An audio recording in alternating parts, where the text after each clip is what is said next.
Hello, Alina beta, am I audible to you?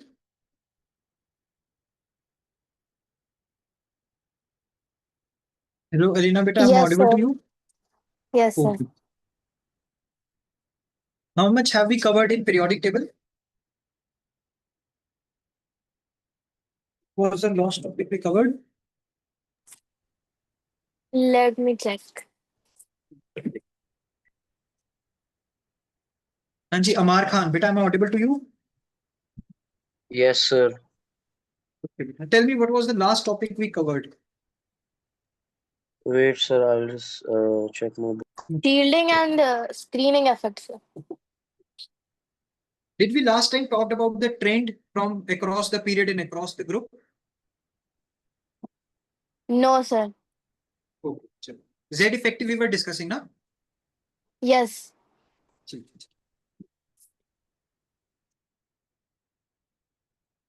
And in my in as yesterday there was supposed to be an atomic structure class, but I was on leave yesterday, and I think in the Saturday class I gave you a few questions on mole concept, right? Yes, sir. Yes, sir. Did you try those questions? Yes, sir, I did. What was the answer? What was the question and what was the answer? Um, sir, Check should karo, I check. send you on WhatsApp? Send me on WhatsApp. Okay. Send me on WhatsApp. Let me check the question.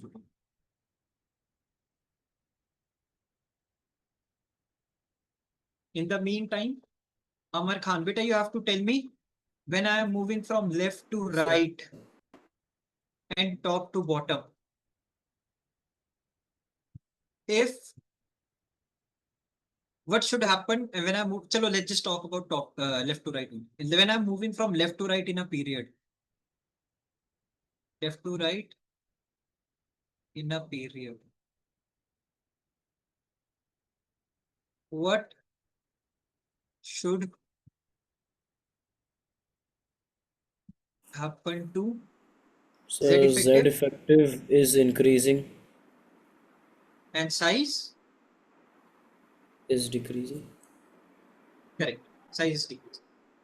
In a period when I'm moving from left to right, Z effective will increase, therefore size will decrease. Have you written it down in your notebook? Yes. Okay. Also think about top to bottom. When I'm moving from top to bottom across a group, in a group, what should happen? Should I consider only Z effective or should there be some other factor as well? Think about it. Sure. In a group, think about it. Mm, I think we should take another one as well. What should be that another one? Think about it. Take your time, no issues. Read the previous concepts and tell me. Just give me a minute.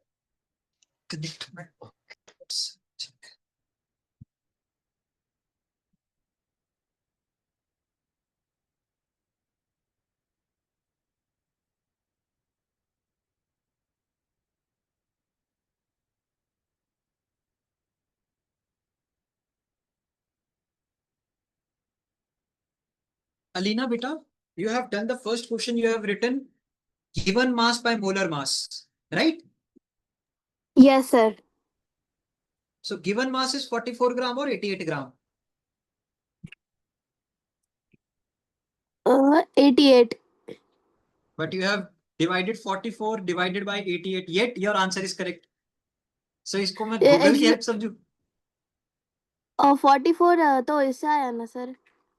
44 को अगर 88 से divide करूंगा तो 0.5 आएगा ना बेटा, half आएगा. But आपने आंसर पूरा दो बोल निकाल दिया, तो इसको मैं गूगल बाबा समझू? Let me check, sir. हाँ, ठीक है, इसको भी गूगल में चेक करोगे?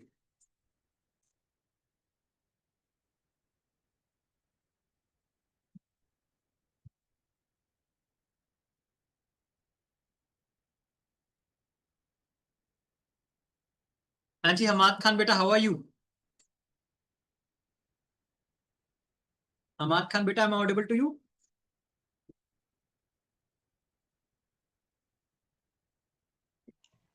अलीना बेटा, मैं ये कह रहा हूँ, आपने लिखा given mass by molar mass, that is absolutely correct.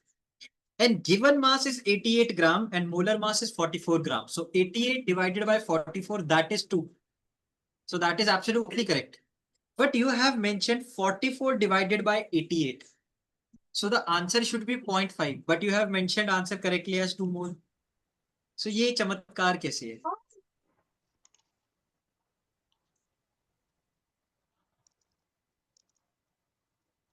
Alina beta, you understand my doubt? You understand my? You understood my query?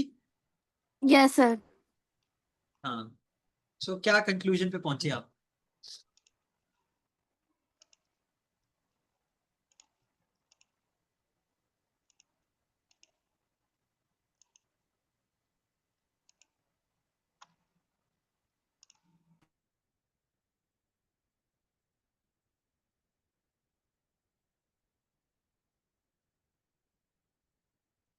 हाँ जी, for the rest of you, tell me what should happen when I'm moving from top to bottom? What should happen to this size when I'm moving from top to bottom?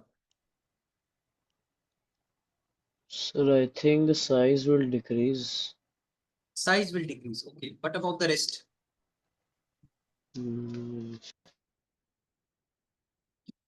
Chalo, Alina beta, we will discuss this question in my next class. Okay. In my extra class of chemistry. We will discuss this question in my extra class. Okay, beta. Okay, sir. You tell me about in a group. What should happen in a group when I'm moving from top to bottom?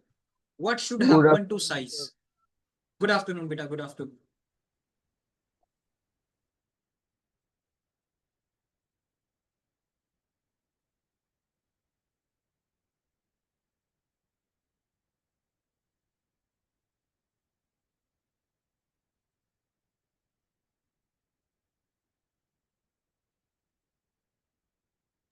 Sir आज क्या पढ़ना? आज बेटा इसके आगे continue करेंगे. आज हम कुछ डेफिनेशंस करेंगे रेडियस की and then we will move to ionization energy which is a very very very important topic.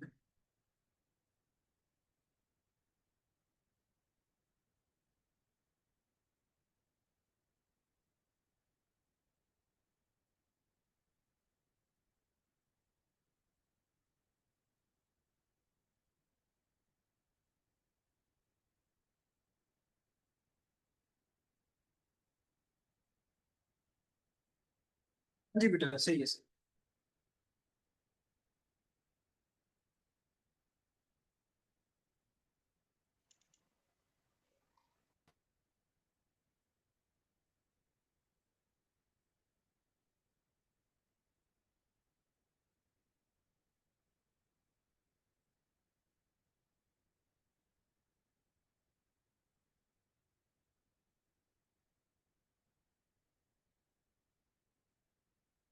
हाँ जी, उजैन अली खान बेटा, I am audible to you?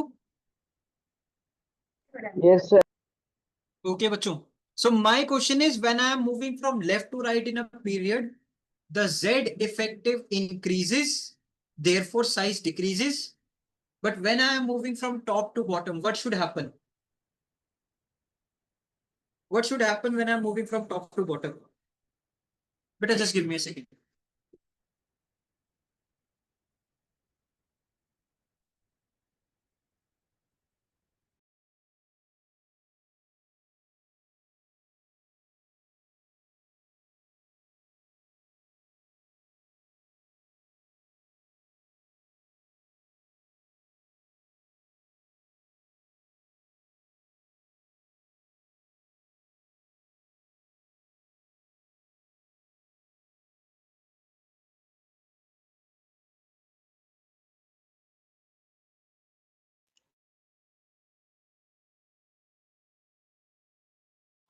So, sir, what was the correct answer from top to bottom?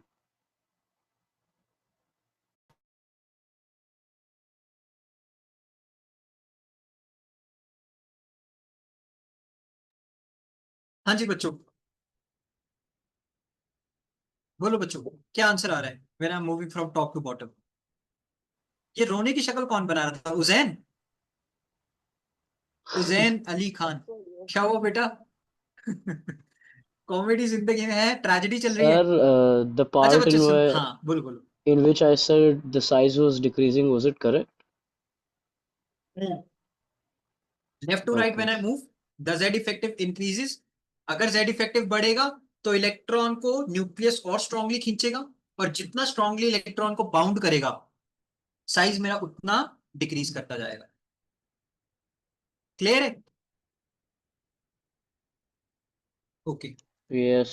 So okay, अब बात करते हैं top to bottom में। अच्छा मेरे को एक बात बताइए, पीरियोडिक टेबल देखते हैं पहले।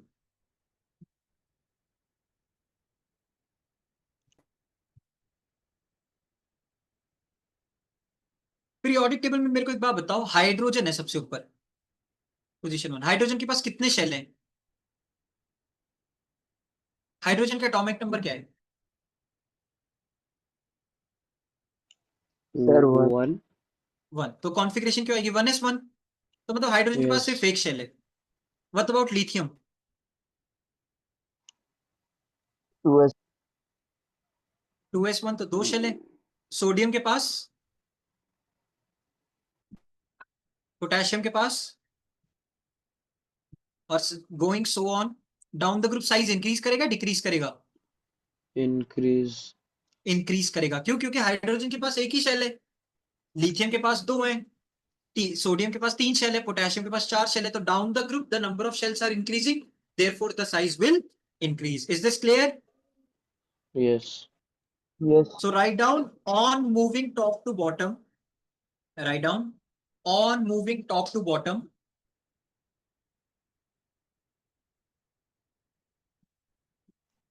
On moving top to bottom in a group. On moving top to bottom in a group. Value of Z effective. Value of Z effective. Sir, on Value of, moving top to bottom in a group, values. हाँ, of Z effective.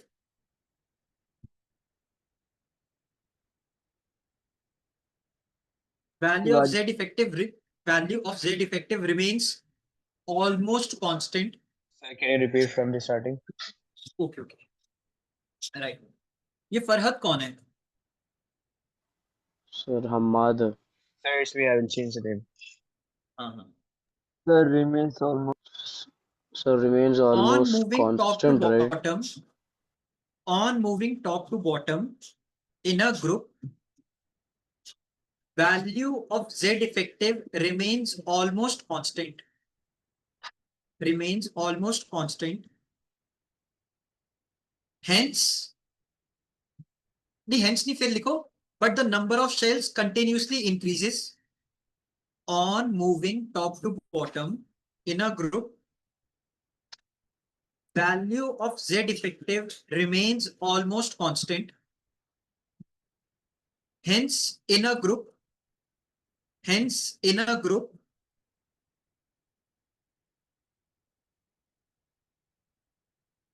Sir, the remains size, almost constant. हाँ उसके बाद hence मत लिखो, उसके बाद लिखो but number of shells continuously increases. Sir, can you repeat after constant? हाँ, Z effective remains constant, almost constant, but number of shells continuously increases. Number of shells continuously increases. Therefore, size क्या होना चाहिए? Increase करना चाहिए, decrease करना चाहिए?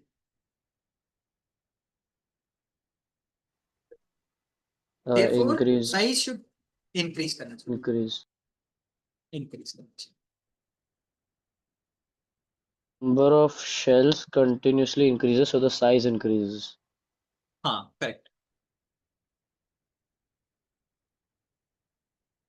आप देखो ना, फर्स्ट ग्रुप की बात करो, सेकंड ग्रुप की बात करो, थर्ड ग्रुप की बात करो, जिस मर्जी ग्रुप की बात करो। चलो सेकंड ग्रुप की बात करते हैं।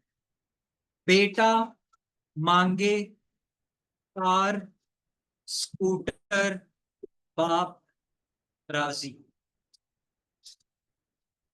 बेटे के पास कितने शेल्स हैं? 2s2। मैग्नीशियम के पास कितना है? 3s2। कैल्शियम के पास कितना है? 4s2। स्ट्रोंशियम के पास कितना है? 5s2। बेरियम के पास कितना है? 6s2।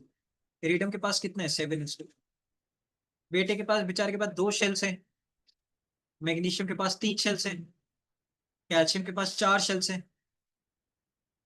स्ट्रोंशियम के पास 5 शेल्स हैं।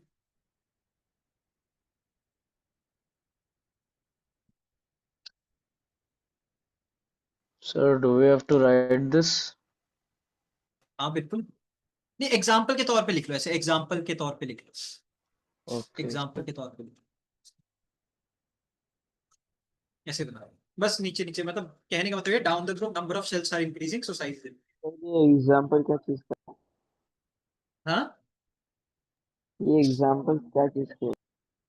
बेटा, ये ग्रुप का एग्जांपल दिया ना मैंने, top to bottom size increase करता है, तो इसमें बताया है मैंने कि शेल्स कैसे इंक्रीज कर रहे हैं। ओके। तो ये एक तरीके का ट्रेंड है बस, ठीक है। लेफ्ट टू राइट जब मैं मूव करता हूं इन अ पीरियड फ्रॉम, लाइक जैसे पीरियड 2 की बात करते हैं, जब मैं पीरियड 2 में लेफ्ट टू राइट मूव करता हूँ, पीरियड में तो लेफ्ट टू राइट मूव करता हूँ, तो पहले एलिमेंट कौन सा आता है? लिथियम, फिर बेरिलियम, फिर बोरॉन, फिर कार्बन, फिर नाइट्रोजन, फिर ऑक्सीजन। ये सब में आप देखो तो 2 ही शेल्स हैं, इन सब में 2 ही शेल्स हैं। बट ये 2 शेल्स का साइज डिक्रीज करता जाता है। क्यों डिक्रीज करता जाता है? क्योंकि इसलिए डिक्रीज करता जाता है क्योंकि जेड इफेक्टिव मेरा लेफ्ट टू राइट इंक्रीज करता है, तो देयरफॉर साइज डिक्रीज करता है। बट जब मैं टॉप टू बॉटम बात करता हूं किसी भी ग्रुप में, ये ग्रुप 2 का एग्जांपल मैंने लिया, ग्रुप 2 के एलिमेंट्स को क्या बोलता हूं मैं? ग्रुप 2 के एलिमेंट्स का क्या नाम है? Uh, सर याद तो आ रहा है सर, एक से। सर हाँ जी, क्या नाम है? हाँ सर, कुछ याद तो आ रहा है, मगर एक सेकंड देना, मैं पेज टर्न करके देख लेता हूँ सर। हाँ जी, हमाद खान, क्या नाम है ग्रुप 2 के एलिमेंट्स का? सर अभी याद नहीं आ रहा। ग्रुप 1 का याद आ रहा है कि sir. वो भी नहीं याद आ रहा? सर मैंने थोड़ा भी क्लास अटेंड नहीं की थी स्टार्टिंग में सर, तो मैं डीआरएस चलो भी कोई लूंगा नहीं। आपसे भी। ग्रुप 1 के एलिमेंट्स को बोलता हूँ एल्कली मेटल्स, और ग्रुप 2 के मेटल्स को बोलता हूँ एल्कलाइन अर्थ मेटल्स। बेटा आपने कभी पानी भी पिया हो ना, अच्छी क्वालिटी का, कोई अच्छे ब्रांड की वाटर पियोगे, तो उसमें लिखा होगा एल्कलाइन वाटर। कभी ध्यान से देखना, कोई एक, अगर आपने बहुत अच्छी क्वालिटी की वाटर बॉटल लो, तो उसमें वो मेंशन करते हैं एल्कलाइन वाटर। ये मैं आपको चैप्टर के लास्ट में समझाऊंगा उसको एल्कलाइन क्यों बोलते हैं। बट अभी के लिए बस इतना याद रखो, ग्रुप 1 के एलिमेंट्स को एल्कली मेटल्स बोलते हैं, ग्रुप 2 के एलिमेंट्स को एल्कलाइन मेटल्स बोलते हैं, एल्कलाइन अर्थ मेटल, सॉरी। और ग्रुप 17 के एलिमेंट्स को क्या बोलता हूं? ग्रुप 17 का कुछ याद आ रहा है? ग्रुप नहीं 17 sir. के एलिमेंट्स को क्या बोलते? Halogens, halogens. और ग्रुप 16 चैल्कोजेंस। चाल्कोजेंस। और group 18 Noble gas. Noble gas. Very good, ठीक है। ये ट्रेंड क्लियर है सब बच्चों को, या कोई डाउट है यहाँ पे? No sir. सर ये ओके, नया ट्रेंड है। हाँ बोलो बेटा, क्या बोलो, मैंने सुना नहीं। सर बेटा कुछ, मैसेज। बेटा मेरे को सुनाई नहीं दे रहा। Hello, Sir, he said nothing. He said nothing. ये बना लिया आपने, ये टेबल बना लिया? Yes, yes sir. सर वो ओके ओके, राइट। बेरियम के बाद एंड में क्या है? रेडियम, 7s2 रेडन, के लिए. R A, रेडन, R A. रेडन बोलते हैं, रेडियम बोलते हैं, एक मिनट में चेक ही कर लेता हूँ, रेडियम बोलते हैं शायद, रेडन गलत बोल रहा हूँ।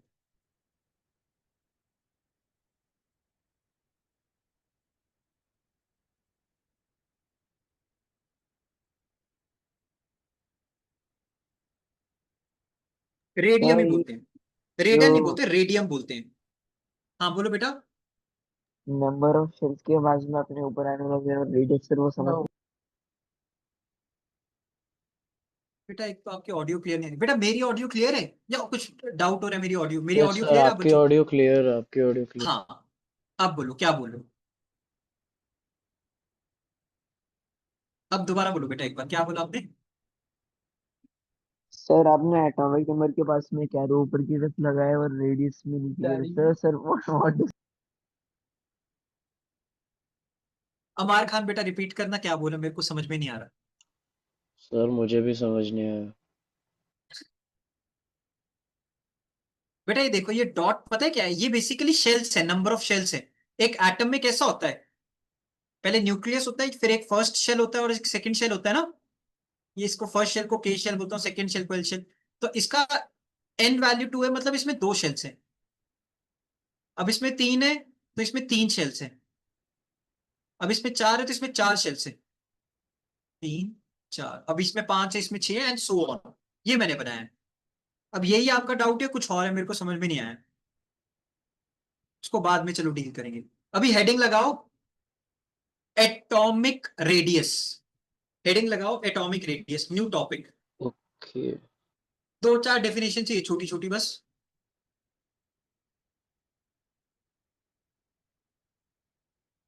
Atomic radius.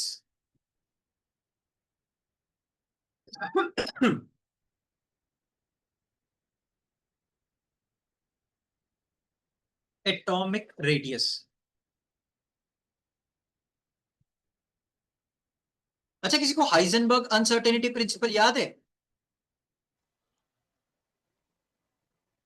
Yes I think हाँ, क्या कहा था हाइजेनबर्ग अनसर्टेनिटी प्रिंसिपल ने, क्या कहा था?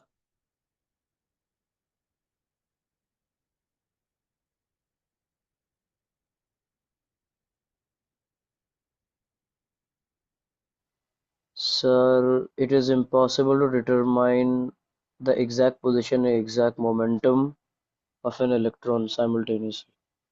Correct I correct think. Correct. और श्रोडिंगर ने भी यही कहा था कि आप इलेक्ट्रॉन की एग्जैक्ट पोजीशन ढंग से डिफाइन कर ही नहीं सकते।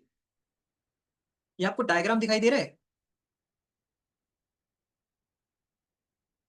ये डायग्राम्स आपको दिखाई दे रहा है, ये जो नीचे है। Yes, ये yes. इसका और इजी में ये दिखा, ये वाला।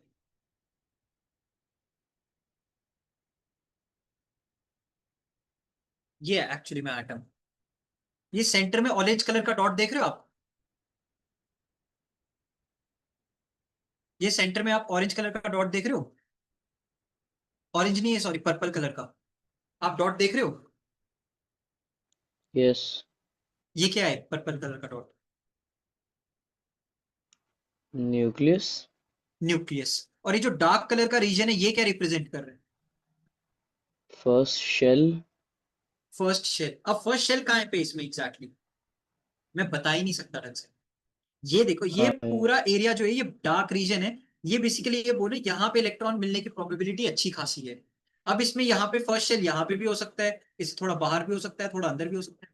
तो मैं एग्जैक्टली डिफाइन कर ही नहीं सकता कि वो शेल स्पेस में है कहाँ पे, है ना? बोल सकता हूँ कि नहीं बोल सकता हूँ? देखो बेटा, एक्चुअल जो स्ट्रक्चर बनता है ना एटम का, वो ऐसा बनता है।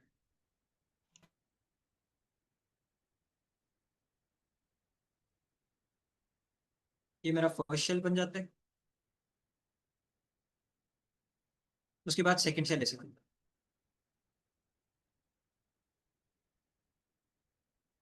ये डॉटेड वो रीजन है जहां पे इलेक्ट्रॉन मिलने की प्रोबेबिलिटी अच्छी खासी है। बट आप क्या एग्जैक्ट पोजीशन बता सकते हो इलेक्ट्रॉन की? हाइजेनबर्ग ने कहा हम बता ही नहीं सकते।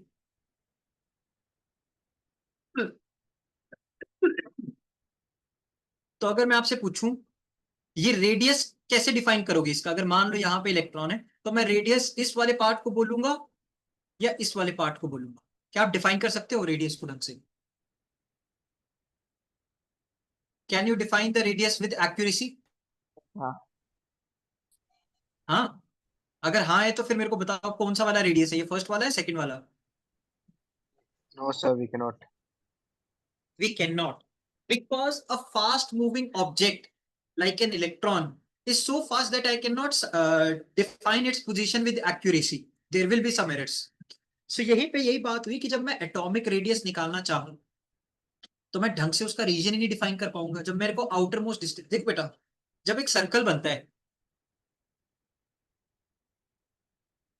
तो आप रेडियस कैसे मार्क करते हो? सेंटर से इधर तक का डिस्टेंस, यही होता है मेरा रेडियस, है ना? एटम में ये बाउंड्री डिफाइंड ही नहीं है। एटम के केस में ये बाउंड्री डिफाइंड ही नहीं है। तो फिर मैं एटॉमिक रेडियस कैसे निकालूं? सबसे पहले तो theory part soon low. probability of finding an electron is never zero, even at large distance from the nucleus. Based on that concept, atom does not have a well-defined boundary. Atom does not have a well-defined boundary. Hence, value of radius cannot be determined with accuracy. तो अब मैं atom के radius को define कैसे करूं? तो उसके लिए मैं आपको एक और डायग्राम दिखाता हूं.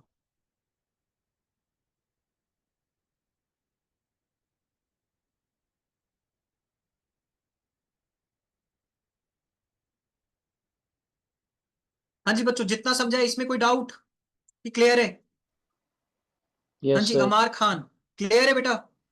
Yes, yes. Amar Mirza, Yes, sir. Is it clear और is there any doubt? No, sir. Okay. तो अब सवाल ये है कि अगर एटम के रेडियस जो है, रेडियस वाली जो बाउंड्री है इलेक्ट्रॉन की, वो डिफाइंड ही नहीं है, तो मैं एटॉमिक रेडियस को डिफाइन कैसे करूं? अभी ध्यान से डायग्राम देखो, दो सर्कल दिख रहे हैं मोटे मोटे से ब्लू कलर में. एक काम करते, कोई एक नियॉन ऑक्सीजन, ये ऑक्सीजन के दो मोटे मोटे ऑरेंज कलर के सर्कल दिखाई दे रहे हैं आपको? दिखाई दे रहे हैं बच्चों?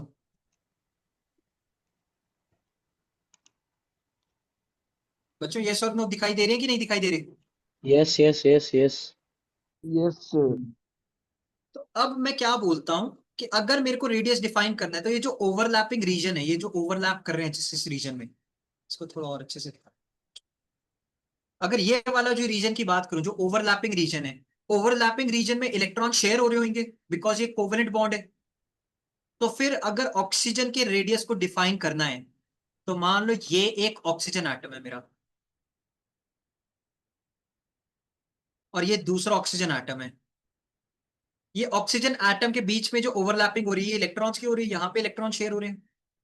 तो सेंटर से जो डिस्टेंस है यहां तक का, ये वाला डिस्टेंस यहां से यहां तक, ओवरलैपिंग रीजन तक का, इसको मैं रेडियस मानता हूं. इज इट क्लियर और is there any doubt? Clear, Why sir. till there only, sir? हाँ बोलो बेटा, बोलो. Yes. Sir, like why are we counting till overlapping? Because overlapping is the region where the, बेटा देखो overlapping क्या होता है? बॉन्डिंग है एक तरीके की. यस और नो? Yes. है ना? और बॉन्डिंग कौन करते हैं? आउटर शेल वाले इलेक्ट्रॉन्स करते हैं, इनर शेल वाले इलेक्ट्रॉन्स करते हैं?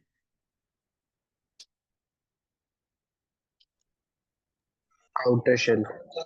तो ये आउटर मोस्ट शेल का ही तो सबसे बड़ा इलेक्ट्रॉन है जो बॉन्ड बना रहे हैं. एक ऑक्सीजन की कॉन्फ़िगरेशन क्या है? 2,6. दूसरे की भी क्या है? 2,6. तो ये आउटर शेल वाले इलेक्ट्रॉन्स ही है Yes. ना जो शेयर हो रहे हैं. आउटर शेल में कितने इलेक्ट्रॉन है इसके पास? 2, 4, 6, 6 हेयर. और दूसरे ऑक्सीजन के पास क्या है? 6, 1, 2, 3, 4, 5, 6. इसने इसके दो के साथ ओवरलैप किया, इसने इसके दो रख लिए, और इसने भी इसके दो रख लिए. तो ये रीजन हुआ ना जो ओवरलैपिंग रीजन हुआ, ये रीजन है जो ओवरलैप हुआ है. This is the region where they Yes. Overlap. So this is the region where there must be electron. Overlapping region में तो आउटर शेल का इलेक्ट्रॉन होगा ही होगा. यस और नो? Yes. और रेडियस क्या है? The distance from the center, the distance from the nucleus to the outermost shell. That is what the radius is all about, atomic radius. Now, is this clear or is there Okay. any doubt? Clear, clear. Clear? Clear to all of you? हाँ जी बच्चों, किसी बच्चे को कोई doubt यहाँ पे? No, sir. So definition लिखो. Atomic radius. Atomic radius is taken as, atomic radius is taken as distance of closest approach. Atomic radius is taken as distance of closest approach of one atom, of one atom, of one atom to another atom, of one atom to another atom in a given bonding state, in a given bonding state in a given bonding state. लिख लिया बच्चों? Yes, sir. Next में लिखो covalent radius. Next में लिखो covalent radius.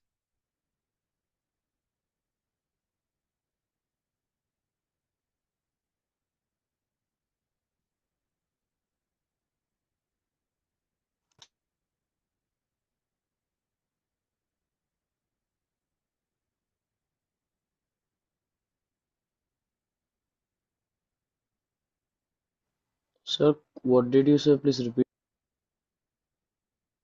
I am saying heading लगाओ covalent radius. Covalent radius लिख लिया? नाउ कोवेलेंट रेडियस में write down it is the half of it is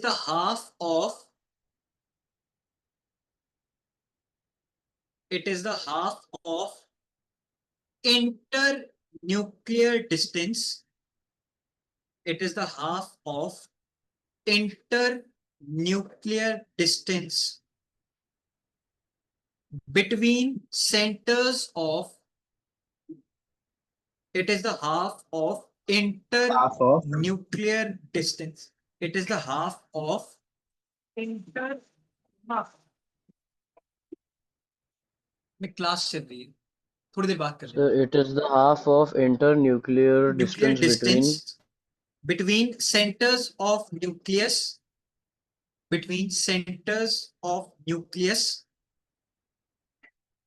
center of nucleus of two similar atoms,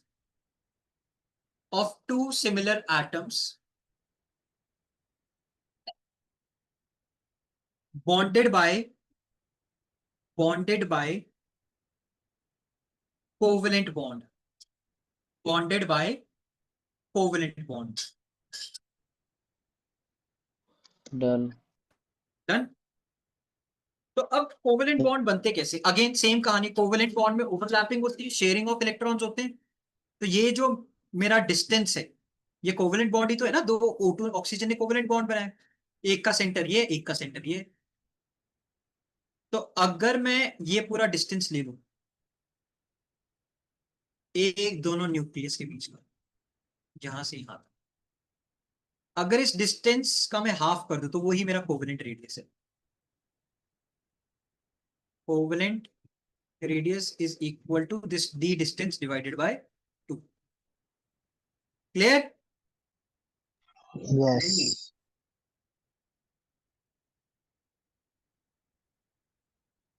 यही बात लिखनी है.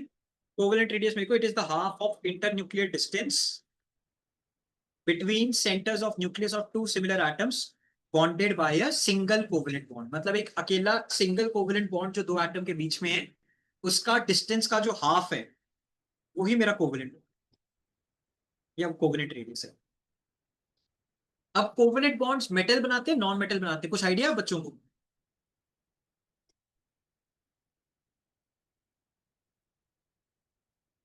आप बच्चों को कोई आइडिया है कोवेलेंट बॉन्ड कौन बनाते हैं? मेटल्स या non metals? Sir metals. Metals. चलो देखते हैं. कोई एक मेटल का नाम बताओ.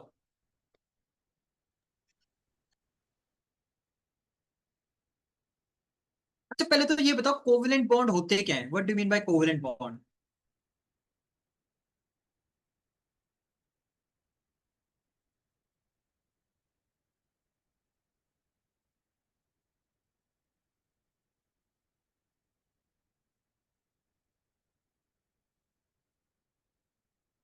यही होते हैं कोवेलेंट बॉन्ड्स.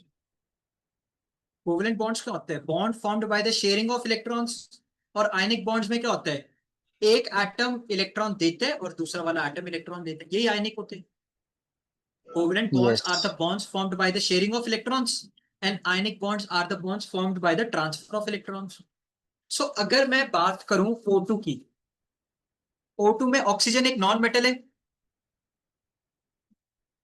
दोनों ऑक्सीजन क्या करेंगे? एक ऑक्सीजन 6 इलेक्ट्रॉन देगा, दूसरा ऑक्सीजन 6 इलेक्ट्रॉन लेगा. ऐसा होगा?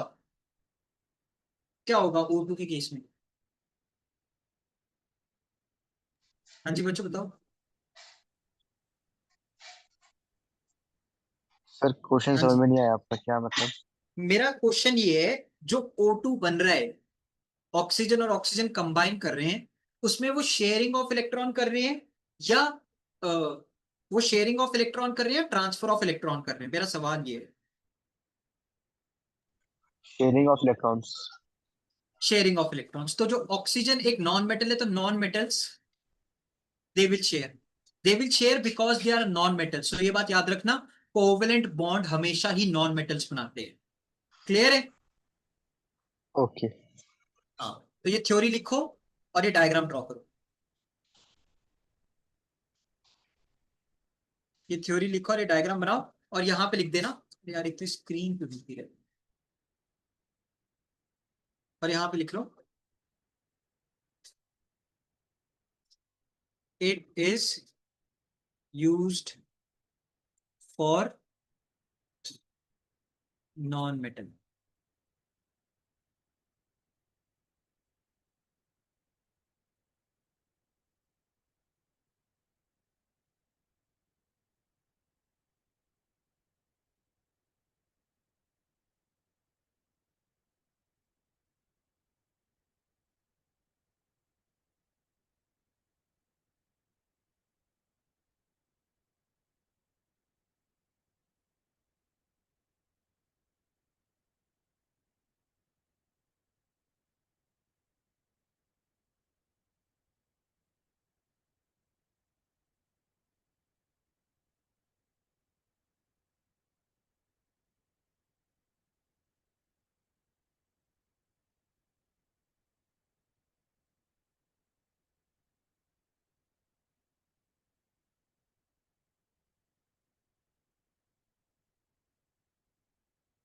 हाँ जी बच्चों, लिख लिया?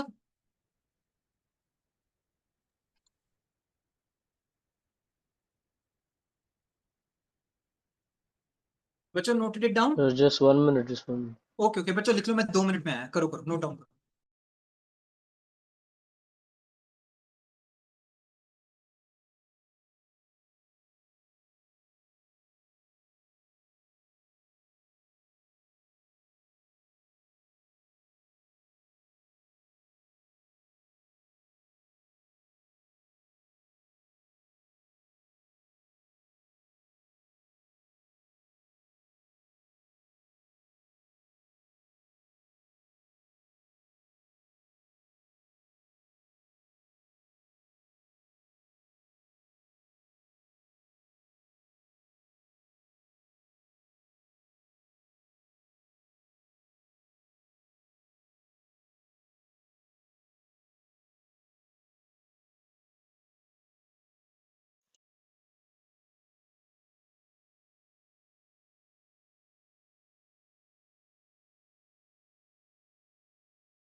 बच्चों अटेंडेंस ले लेते हैं, अटेंडेंस लेने गए।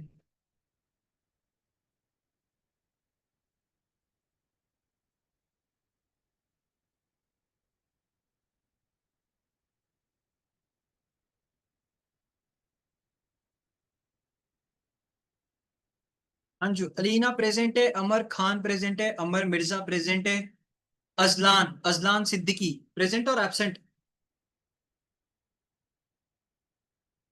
Azlan is present, absent Kiran, Kiran is present.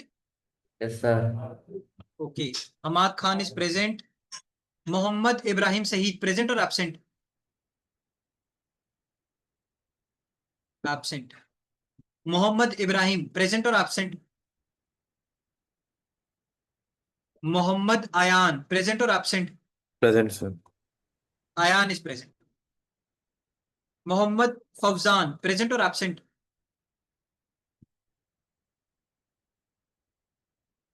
Fauzan, Fawzan present है, ये दिखा दो।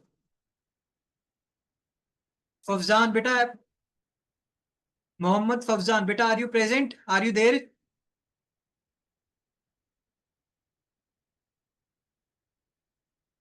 Fawzan beta, am I audible to you? I think he's having some audio issues. Okay, ठीक है. Mohammad Saeed. Saeed is absent. Okay. Nikhil भी absent है. Uzain Ali Khan present.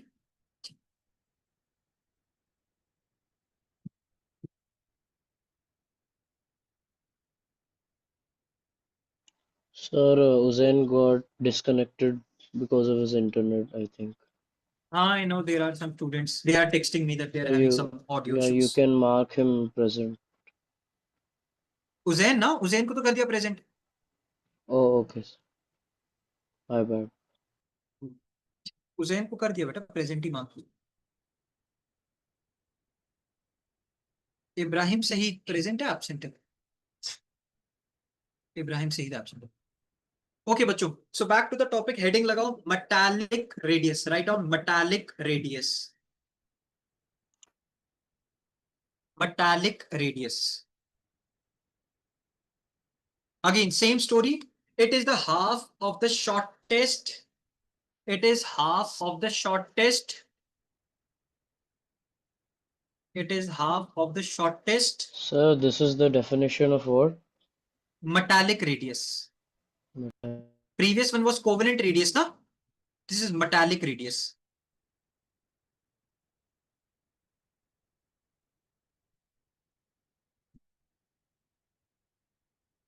Yes, sir. Please. Metallic say. radius में write down. It is the half of. It is the half of shortest internuclear distance. It is the half of shortest internuclear distance between centers of nucleus. Between centers of nucleus of same metal atom. Sir, between same- center. Centers of nucleus. ये देखो ना nucleus, दो nucleus है ना. Oh, centers. Centers of Can you nucleus. repeat again? Full. बेटा मैं लिख ही देता हूँ.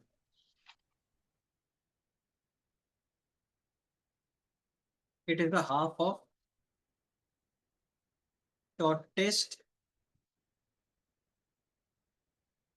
internuclear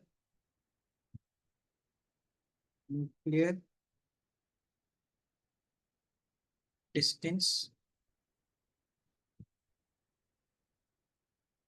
between the centers of nucleus of same metal. For example जब दो मेटल बॉन्ड बनाते हैं तो वो मेटालिक रेडियस बनाते हैं. तो अगर मेरे को मेटालिक रेडियस निकालना है तो वो ये पूरा डिस्टेंस क्या हो जाएगा डी. तो ये आर जो इसका रेडियस होगा मेटालिक रेडियस वो क्या होगा d/2. सेम स्टोरी है, बिल्कुल सेम कहानी है.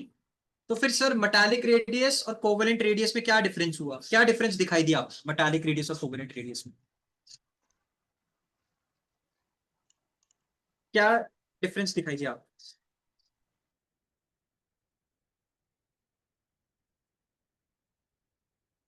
हाँ जी बच्चों,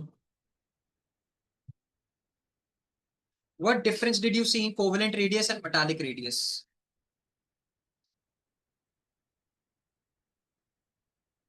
हाँ जी अमार Mirza. Yes, sir. What difference did you see in covalent radius and metallic radius? Hmm.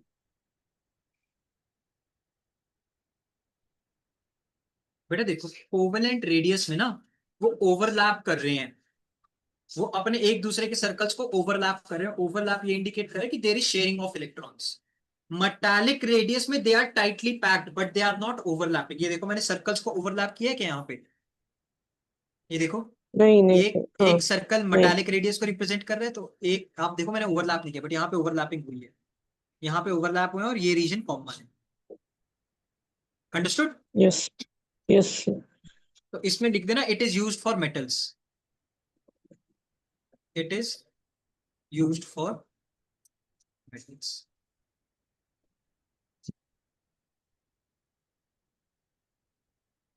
अब लास्ट में लिख लो वेंडर वॉल रेडियस, लास्ट में लिखो vendor Waals radius.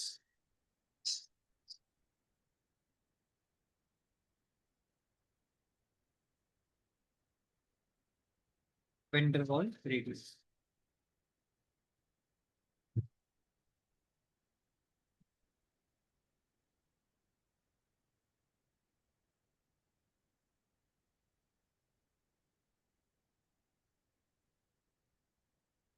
Vendor Waals radius में बिल्कुल सेम कहानी है बेटा। ये मेटालिक रेडियस लिख लिया सब बच्चों ने? Yes, sir. एक मिनट लिख रहा है, एक minute.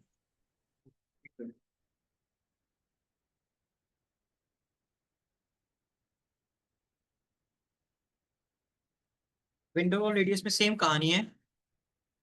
It is the half of shortest, मैं शॉर्ट फॉर्म में लिख रहा हूँ, shortest inter nuclear distance SID, shortest inter nuclear distance between SID, मैंने शॉर्ट फॉर्म में लिख दिया, shortest inter nuclear distance between two non bonded, between two non bonded atoms. तो वेंडर वॉल रेडियस जनरली मैं नोबल गैस के लिए use करता हूँ। फॉर एग्जांपल नोबल गैसेस तो बॉन्ड बनाती नहीं आपस में, तो नोबल गैसेस के बीच में जितना भी डिस्टेंस है, इस डिस्टेंस का अगर मैं हाफ कर दूं, ये जो डिस्टेंस है अगर इस डिस्टेंस का मैं हाफ कर दूं तो इसको मैं वेंडर वॉल रेडियस। क्लियर है? कोई डाउट बच्चों यहाँ पे?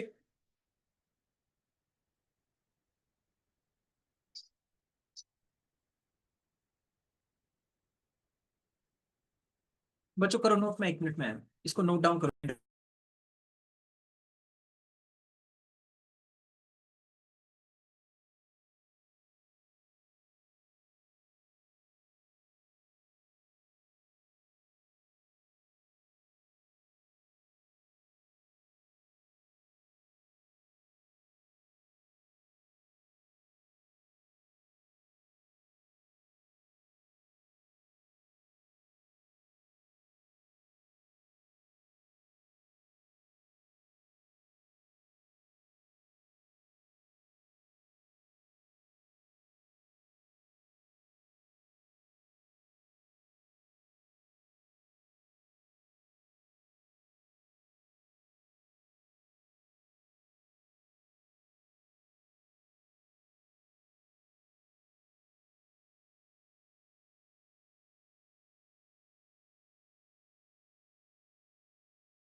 सर SID क्या?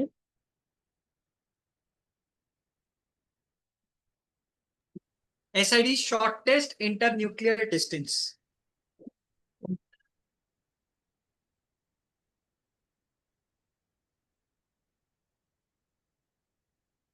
कर लिया बच्चों नोट?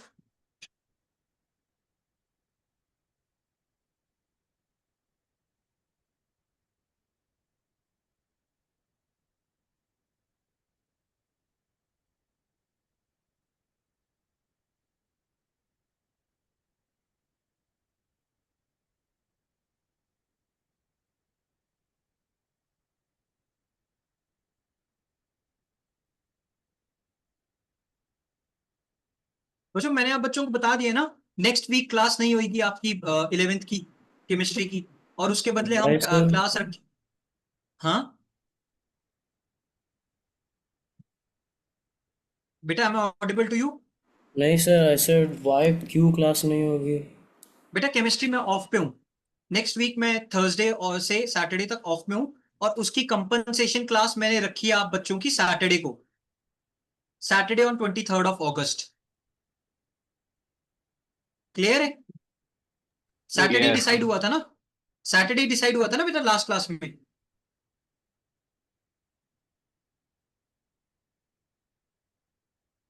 बच्चों लास्ट क्लास में कौन सा डे डिसाइड हुआ था? Saturday 23rd of August decide हुआ था ना। Yes sir, yes. हाँ सर तो ट्वेंटी ऑफलाइन थर्ड रहेगा या को, तो ऑनलाइन रहेगा? नहीं वो ऑफलाइन रहेगा क्योंकि 19 से हम ऑफलाइन स्टार्ट कर देंगे ना। तो सैटरडे 23rd को मैं एक एक्स्ट्रा क्लास रखूंगा जिसमें मैं कुछ नया नहीं पढ़ाऊंगा, बट जितना भी हमने प्रीवियस कवर किया है एक बार उसको गो थ्रू करेंगे, और जिस भी बच्चे को जो भी डाउट होएगा वो डिस्कस कर लेंगे। ठीक है, 23rd of August ऑफलाइन के टाइम पे रख देंगे, इसका शेड्यूल मैं आपको भेज दूंगा। But next week from Thursday to Saturday हमारी शायद एक केमिस्ट्री की क्लास है, वो मैं नहीं रखूंगा, मैं लीव पे उस दिन। ओके बच्चों, सो वेंडरवॉल रेडियस हो गया। अब आप ही बच्चों बताओ इन सब में से सबसे ज्यादा रेडियस किसका और सबसे कम रेडियस किसका है? वेंडरवॉल, मेटालिक, कोवेलेंट, सबसे ज्यादा और सबसे कम रेडियस किसका है?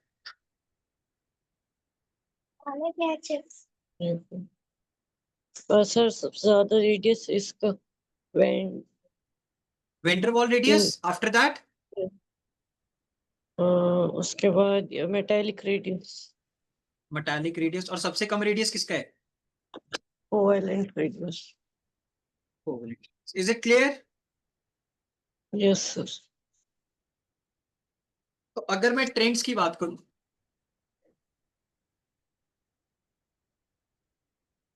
अगर मैं ट्रेंड्स की बात करूं तो across the period left to right जाने पे मेरा जेड इफेक्टिव इंक्रीज करता है, सो रेडियस डिक्रीज करता है। और ग्रुप में टॉप टू बॉटम जाते हुए मेरे number, top to bottom number of shells बढ़ते हैं, सो रेडियस भी बढ़ता है। बट जब मैं लेफ्ट टू राइट मूव करता हूं पीरियड में, यहां पे एक्सेप्शन आता है नोबल गैस का। क्यों आता है वो एक्सेप्शन? नोबल गैसेस का साइज तो बहुत बड़ा होता है, जबकि मैं लेफ्ट टू राइट मूव करूं तो जेड इफेक्टिव बढ़ रहा है, रेडियस बढ़ रहा है। तो फिर नोबल गैसेस का रेडियस इतना हाई क्यों है, या इनर्ट गैसेस का रेडियस इतना हाई क्यों है? कोई बता सकता है? Why are noble gases or inert gases have very high radius? हाँ जी हमाद, हमाद बेटा can you tell me? If I am moving from left to right, the Z effective is increasing, so the size is decreasing. Then why is the size of uh, noble gases very high? Can you tell me?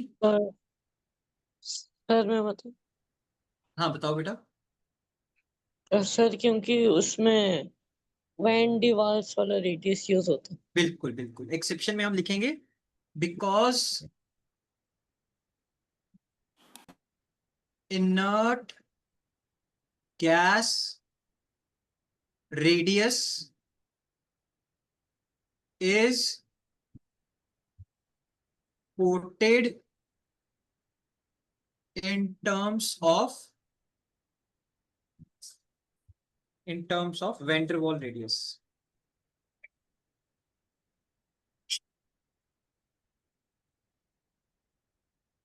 van der Waal radius, इसको लिख लो बच्चों, ये trends और ये पूरी theory लिख लो।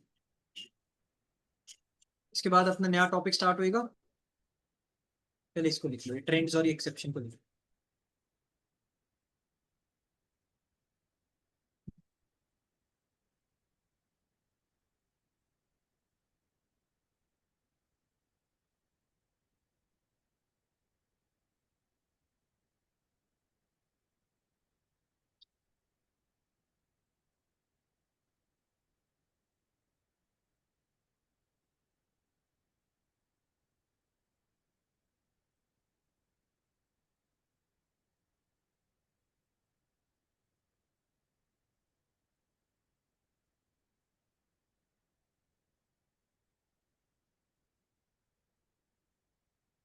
ये note down कर लो बच्चों, और जब हो जाए मेरे को बता देना।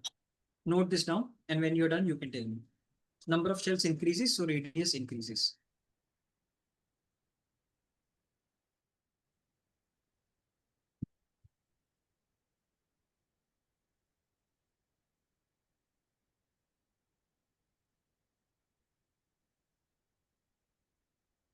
अच्छा बच्चों मेरे को एक बात बताओ, जो नॉन मेटल्स के बीच में बॉन्ड बन रहा है उसको मैं कोवेलेंट बॉन्ड बोल रहा हूँ, जो मेटल्स के बीच में बॉन्ड बन रहा है उसको मैं मेटालिक बॉन्ड बोल रहा हूँ, तो जो मेटल और नॉन मेटल के बीच में बॉन्ड बनेगा उसको क्या बोलूंगा?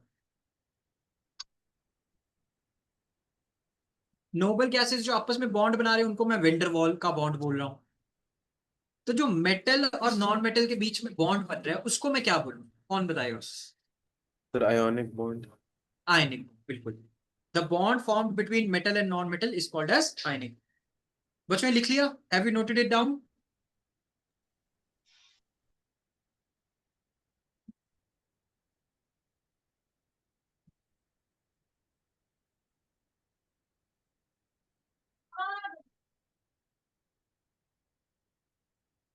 एक्सेप्शन में लिखो, because inert gas radius is quoted in terms of van der Waals radius, so therefore जब मैं लेफ्ट टू राइट मूव कर रहा हूं तो रेडियस वैसे तो डिक्रीज कर रहा है,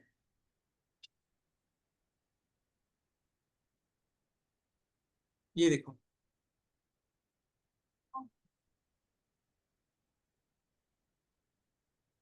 जब मैं लिथियम से फ्लोरीन तक जा रहा हूं,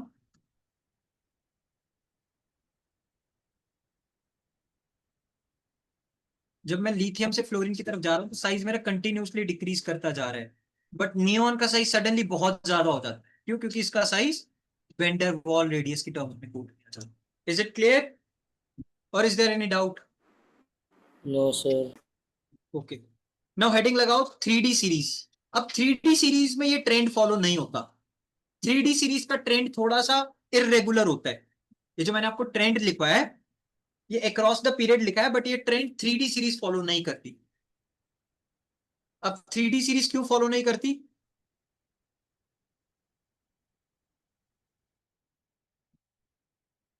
अब बच्चों ये थोड़ा इंपॉर्टेंट है, ध्यान से सुनना। 3D सीरीज ये ट्रेंड को फॉलो नहीं करती। Trend of radius is irregular, मतलब ये जो हम ट्रेंड बात करें लेफ्ट टू राइट वैसे तो फॉलो होती है, बट 3D सीरीज में फॉलो नहीं होती। ओके बच्चों, सो अब अगर मैं बात करूं, मेरे को बताओ 3D सीरीज के एलिमेंट्स का नाम बताना, कौन से एलिमेंट्स हैं? मैंने ट्रिक भी बताई थी आपको याद करने की।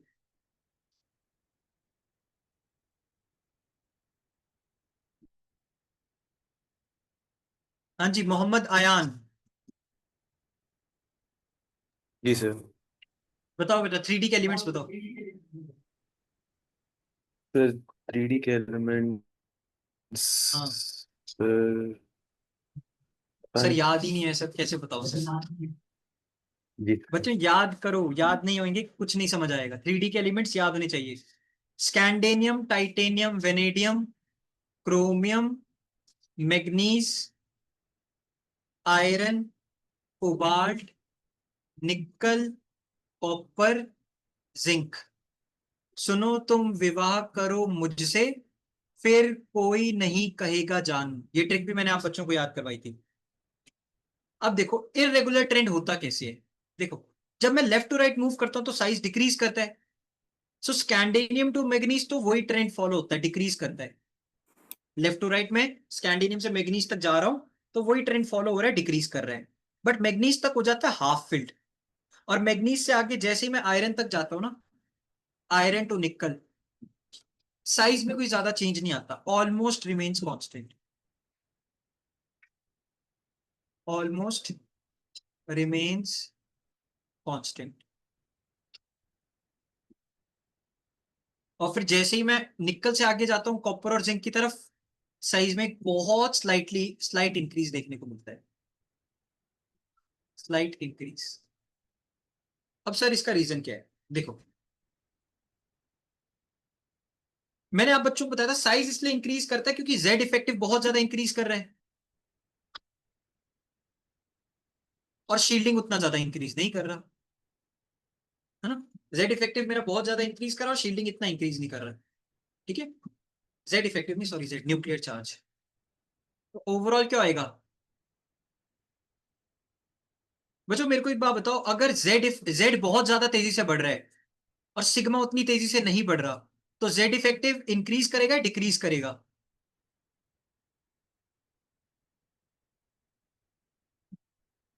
हाँ जी, हमाद खान। हमाद बेटा, am audible to you? Yes sir yes.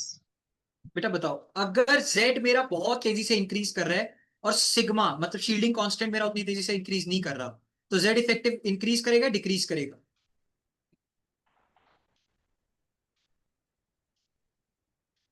Z effective होता क्या है, पहले तो ये बताओ। लास्ट क्लास में थे आप मेरी? सर मैं थोड़ी देरी में था क्योंकि नेटवर्क प्रॉब्लम था। सर मैं ऐसे चड्डा कैसे आ रहा हूँ चलेगा? कल तक और विद इन 2-3 डेज मैं डीआरएस क्लास ले लूंगा, पूरा कवर कर लूंगा। अमार खान। Yes sir. बेटा बताओ, जेड इफेक्टिव किसके बराबर होता है? Z effective is equal to equal to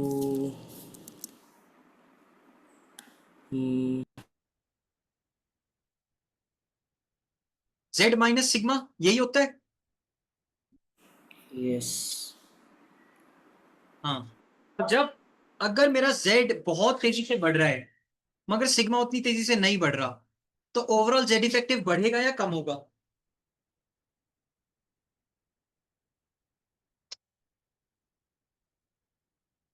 moving from left to right, from scandium to manganese, Z effective मेरा बहुत तेजी से बढ़ रहा है मगर सिग्मा मेरा उतनी तेजी से बढ़ नहीं रहा, तो जेड इफेक्टिव इंक्रीज करेगा डिक्रीज करेगा? सोच समझ के बताना।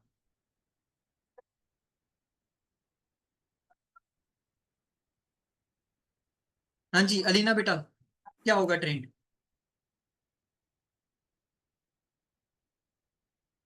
अगर जेड मेरा बहुत तेजी से बढ़ रहा है मगर शील्डिंग कांस्टेंट उतनी तेजी से नहीं बढ़ रहा, तो जेड इफेक्टिव पर क्या आना चाहिए?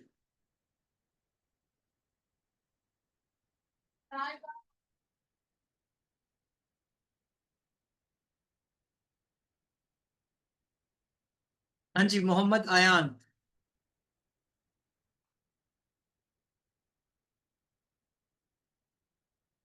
आयान बेटा, I am audible to you? जी सर। हाँ जी बताओ, क्या होगा अगर जेड इफेक्टिव बहुत ज्यादा बढ़ेगा मगर शील्डिंग कांस्टेंट उतना नहीं बढ़ेगा, तो क्या होगा? What will happen?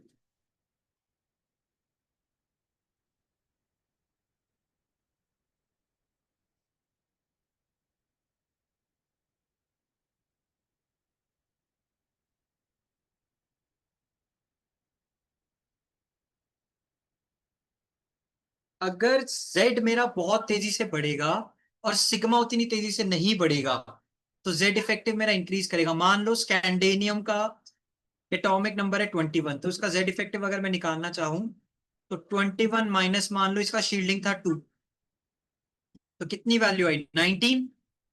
अब मैं बोल रहा हूँ टाइटेनियम तक आते आते, स्कैंडिनियम का टाइटेनियम तक आते आते जेड तो बहुत तेजी से बढ़ा, 21 का 22 हो गया, बट जो मेरा शील्डिंग है वो 2 के बजाय सिर्फ और सिर्फ 2.2 हुआ, तो ओवरऑल वैल्यू कितनी आएगी?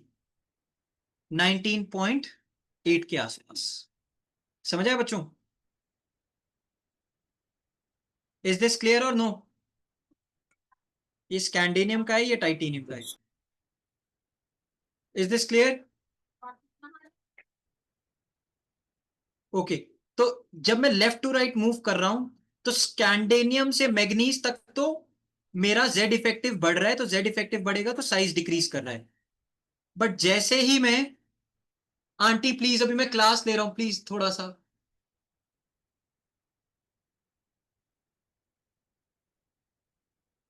मैं आयरन से निकल की तरफ जब मूव करता हूं तो मेरा जेड भी इतना तेजी से ग्रो नहीं करता, और जेड भी इक्वली ग्रो करता है और सिग्मा भी इक्वली ग्रो करता है।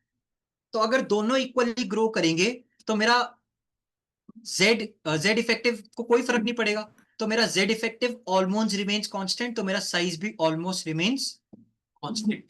बट जैसे ही मैं कॉपर से जिंक की तरफ मूव करता हूं, मेरा जेड उतनी तेजी से नहीं बढ़ता बट मेरा सिग्मा बहुत तेजी से बढ़ता है। तो इस वजह से मेरा जेड इफेक्टिव यहाँ पे डिक्रीज करने लग जाता है। तो मेरा अगर जेड इफेक्टिव डिक्रीज करता है, होल्ड करने की पावर कम होती है, तो साइज इंक्रीज करने लग जाता है। बच्चों, इज दिस क्लियर और is there any doubt? Clear sir. Clear है? हाँ जी, अलीना बेटा, is this clear to you? Yes, sir. Ayan, Mohammad Ayan. Yes sir. बच्चों, मैं आप बच्चों को 10 मिनट दे रहा हूँ और 10 मिनट के बाद मैं आपसे क्वेश्चंस पूछूंगा कुछ। 10 मिनट में आप बच्चों को दे रहा हूँ। 10 मिनट तक, अभी तक हमने पी ब्लॉक में जितना भी पढ़ा है जल्दी से रिवाइज करो, और उसके बाद मैं आपसे कुछ क्वेश्चंस पूछूंगा। आज हम यहीं तक कवर करेंगे। इसके बाद मुझे लग रहा है आप बच्चे माइक कैमरा ऑफ करके सो रहे हो, तो इतना पहले अच्छे से रिवाइज करो, और अगर कोई डाउट है तो मेरे को बताओ। मैं आपको 10 मिनट दे रहा हूँ, 10 मिनट में जल्दी से रिवाइज करो हमने जितना भी कवर किया आज, और उसके बाद मैं कुछ क्वेश्चंस पूछूंगा बेस्ड ऑन इट, एक एक बच्चे को स्पेसिफिकली पॉइंट आउट करके।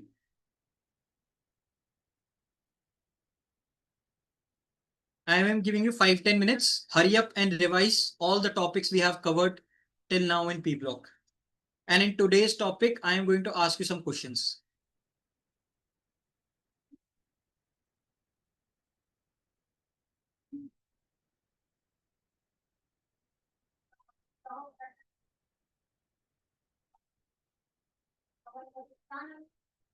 I am giving you 5 minutes. Okay, hurry up, everyone.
हाँ जी बच्चों, कर लिया रिवाइज या और टाइम चाहिए?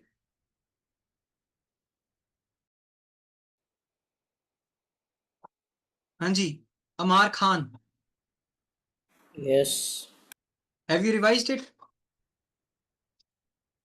sir, not completely, but I did as तो much as I could. तो अब क्या करना है आप बताओ, आगे कंटिन्यू करूं क्योंकि मुझे लग रहा है आप बच्चों को कुछ पल्ले नहीं पड़ रहा है। अब आप बच्चे बताओ, आपको टाइम चाहिए और आपको रिवाइज करना है कि मैं आगे कंटिन्यू करूं?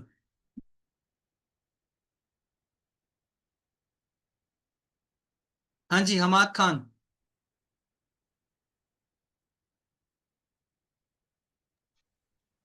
सर क्या करना है, कंटिन्यू करें या ये रिवाइज करोगे आराम से बैठ के? सर रिवाइज करते। रिवाइज करेंगे, ठीक है रिवाइज करो।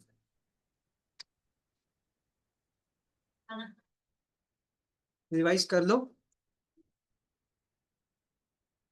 और मैं आपको एक डीपीपी दे देता हूँ, डीपीपी आप प्रैक्टिस करो।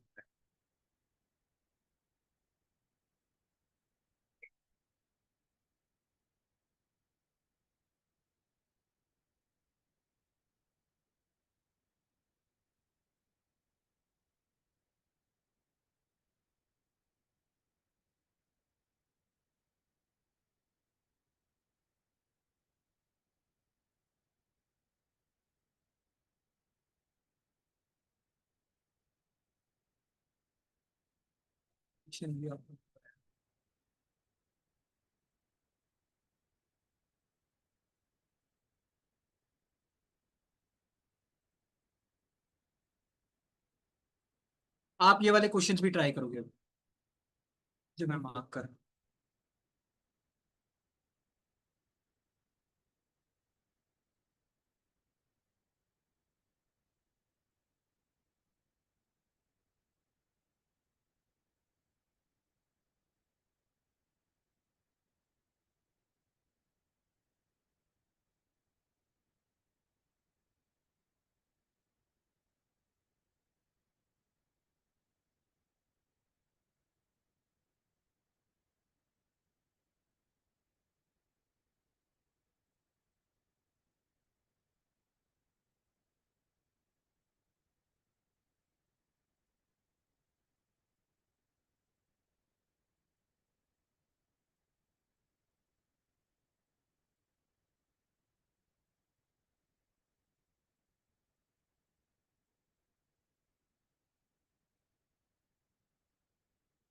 Explain Z effective and shielding constant. These three question you have to do right.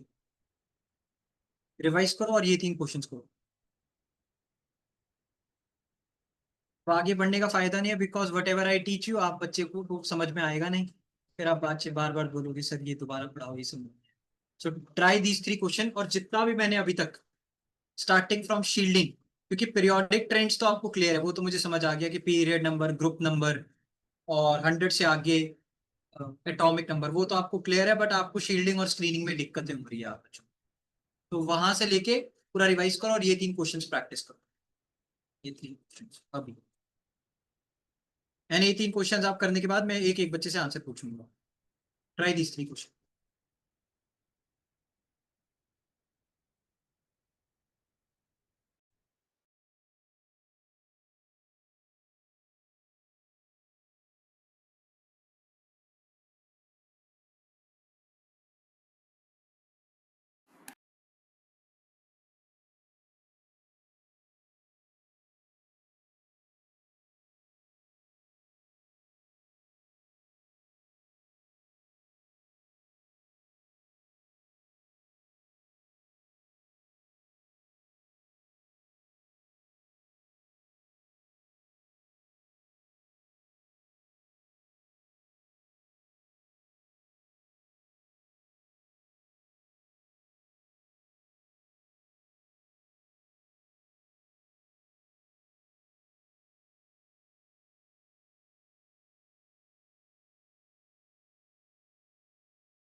Hello.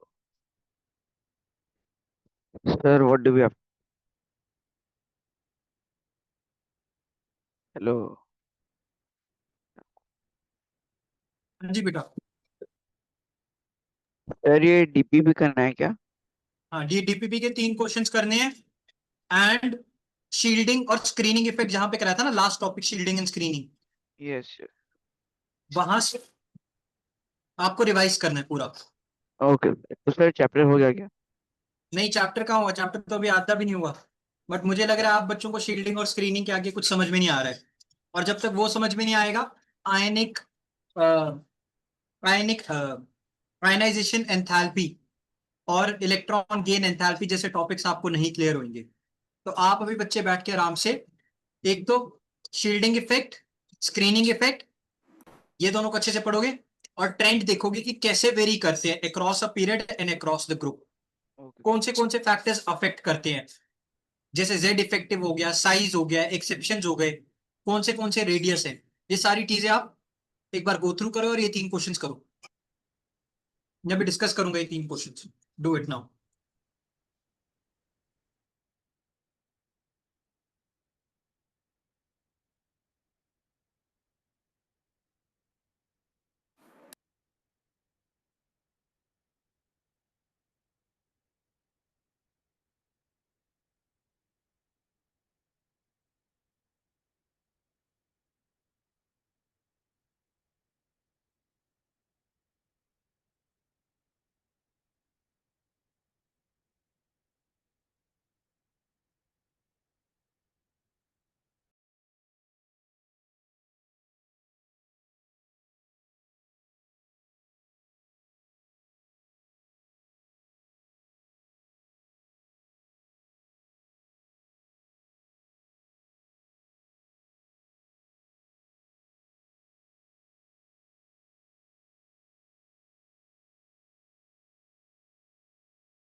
हाँ जी बच्चों, hope 3 questions done with these 3 question.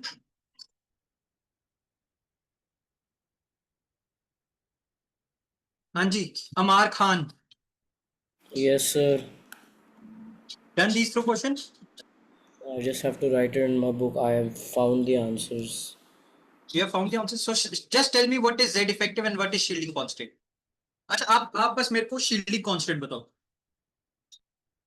What do you Sir, mean by shielding constant? shielding constant means a decrease in the force of attraction exerted by the nucleus on the test electron due to the presence of Why is electrons. there decrease? Why is there decrease?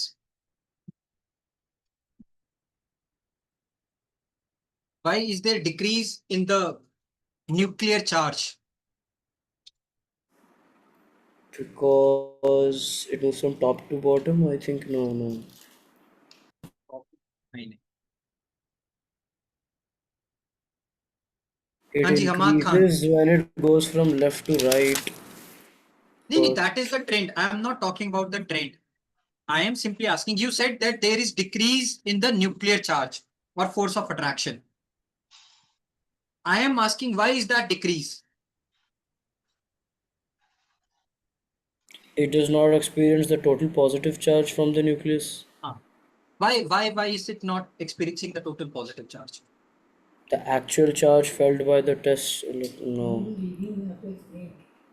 बेटा देखो मेरे को आसान भाषा में समझाओ. It's not more like आपको जो बुकिश डेफिनेशन है वही बतानी है. आसान भाषा में अगर मैं समझाऊं, देखो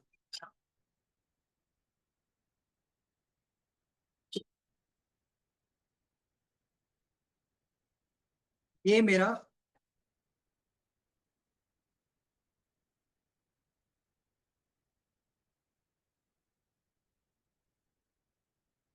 मेरा सेंटर में न्यूक्लियस है ना.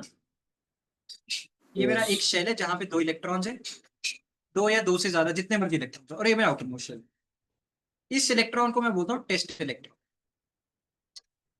ये इस पर nucleus attraction force of attraction लगाते हैं, यस और नो, जिसको कि मैं Yes, न्यूक्लियर चार्ज yes. बोलता हूँ. और ये इलेक्ट्रॉन्स है जो इसको बाहर की साइड पुश कर रहे हैं, Yes. फोर्स ऑफ रिपल्शन लगा रहे हैं. सो ये इलेक्ट्रॉन्स शील्ड कर रहे हैं इस इलेक्ट्रॉन को from the nuclear charge. So these electrons are basically repelling them, they are applying force of repulsion, due to which the actual force felt by the test electron isn't really the force of attraction, but force of attraction minus force of repulsion. Is it clear? Yes. जो inner shell वाले electron है वो shield कर रहे हैं, मतलब nuclear charge से उसे बचाने की कोशिश कर रहे हैं. Is this clear? Yes. हाँ जी हमाद खान बेटा, is this clear to you? yes. तो इतना बच्चे रिवाइज करके जरूर आएंगे. In my next class you have to revise all of this topic and I will be asking you questions from it and then ही आई विल मूव फॉरवर्ड. अगर मुझे लगेगा कि आप बच्चे नहीं पढ़ रहे हो या आप बच्चे रिवाइज नहीं कर रहे हो, then I will not move forward. मैं नेक्स्ट वाली क्लास में भी कुछ नहीं पढ़ाऊंगा और पेरेंट्स को मैसेज डाल दूंगा कि your kids are not studying, they are turning off their camera. Sir ठीक है, मेरा ओपन है. आपका ओपन है बेटा. मैं समझ पा रहा हूँ कि जैसे ऑनलाइन में आप लोगों को थोड़ी टेक्निकल इश्यूज भी आ रहे हैं, ऑडियो का इशू, माइक का इशू, डिसकनेक्टिविटी, वो सब भी मैं समझ रहा हूँ, बट फिर भी at least try to be more active. ठीक है, चलो बच्चों, thank you. You guys can leave. Sir thank you बच्चों. यस. सर आज मेरा बर्थडे है सर. किसका बर्थडे आज? मेरा Happy बर्थडे है sir. birthday. Happy birthday, happy Uzair. Birthday. Thank you sir. Party तो दी नहीं बेटा आपने. सर जिद्दा के दूंगा. जिद्दा आके दोगे? Yes sir. चलो बढ़िया. May God bless you. Happy birthday. May God bless you. Thank you sir. Thank you. कितने साल? ठीक है, ओके, थैंक यू.